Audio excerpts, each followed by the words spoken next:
ছাত্ৰ-ছাত্ৰীসকল মোৰ এই ভিডিঅ'টোত আজি অনুশীলনী 7.4ৰ 2 নম্বৰৰ অংকটো আলোচনা কৰিম। 2 নম্বৰ অংকটোত দিয়া আছে ত্ৰিভুজ ABCৰ AB আৰু AC বাহু দুটাক ক্ৰমে P আৰু Q বিন্দুলৈ বঢ়াই দিয়া হ'ল।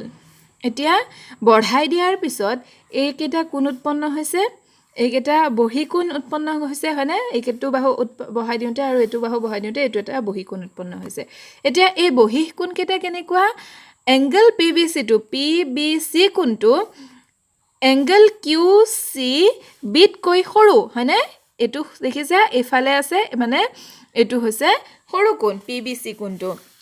দেখুৱাব লাগে AC বাহুটো এইটো বাহু AC বাহুটো A বিতকৈ ডাঙৰ। এতিয়া চাওঁ কেনে ধৰণৰে আমি অংকটো কৰিব পাৰো। আমি প্ৰমাণটো চাওঁ ত্ৰিভুজ ABCৰ বহিকোণ PBC টো QC বিতকৈ সৰু। প্ৰথম হেতু লিখিছো। এতিয়া চোৱাচোন এইটো কি কোণ? এটা সৰল কোণ নহয় নে এই কোণটো হয়নে?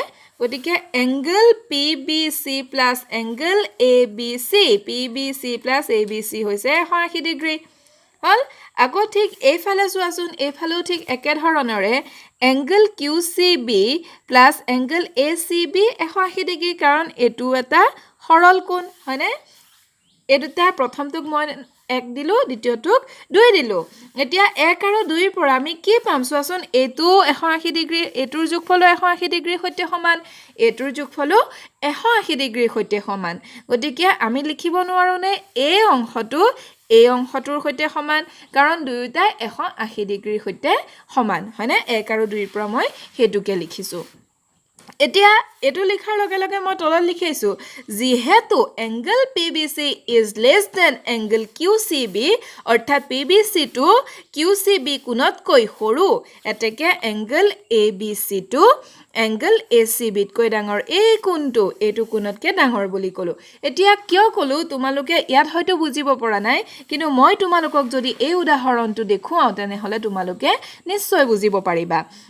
মই ধৰি লৈছো যে PBC কোণটো 40 degree QCB কোণটো 60 degree. PBC টো সৰু কোণ আছিলে QBC তকে সেইকাৰণে এটো 40 ডিগ্ৰী এটো 60 ডিগ্ৰী ধৰিছো 60 ডিগ্ৰীতকে এটো সৰু হয়নে? 40 ডিগ্ৰীটো হয় আমি এই শৰ্ত মতে ধৰি লৈছো আমাক যেটো শৰ্ত দিয়া আছিল। এতিয়া চোৱাচোন প্ৰথমতে কি লিখিছিলো angle PBC plus angle ABC 180 degree ইয়াতো হেতুকে লিখি লৈছো angle PBC plus angle ABC 180 degree. এতিয়া PBC ৰ জায়গাত 40 ডিগ্ৰী পাতি দিলো প্লাস ABC = 180 ডিগ্ৰী। ABC ৰ মাপ কিমান ওলাল 140 ডিগ্ৰী। আকৌ দ্বিতীয়টো চোৱাচোন QCB প্লাস ACB 180 ডিগ্ৰী আছিল 2 নম্বৰটোৰ পৰা হয়নে? এটো 2 নম্বৰটোৰ পৰা ইয়াত এতিয়া QCB আমি QCB ৰ মান কিমান পাতিছো 60 ডিগ্ৰী ধৰি লৈছিলো এটো আমি গতিকে QCB ৰ জায়গাত 60 ডিগ্ৰী লিখিলো। এতিয়া ACB 60 ডিগ্ৰী যোগ ACB সমান 180 ডিগ্ৰী গতিকে ACB কিমান ওলাল 60 টো ইফালে নি বিয়োগ কৰিলে ওলাব 120 ডিগ্ৰী। এতিয়া চোৱাচোন PBC টো সৰু থাকুতে ABC ৰ মান ডাঙৰ এটা ওলাইছে হয়নে?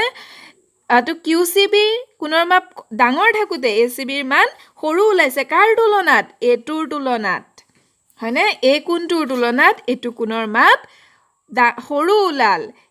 কিয় ওলাল কাৰণ এই কোণটো এটো কোণতকে সৰু আছিলে হল।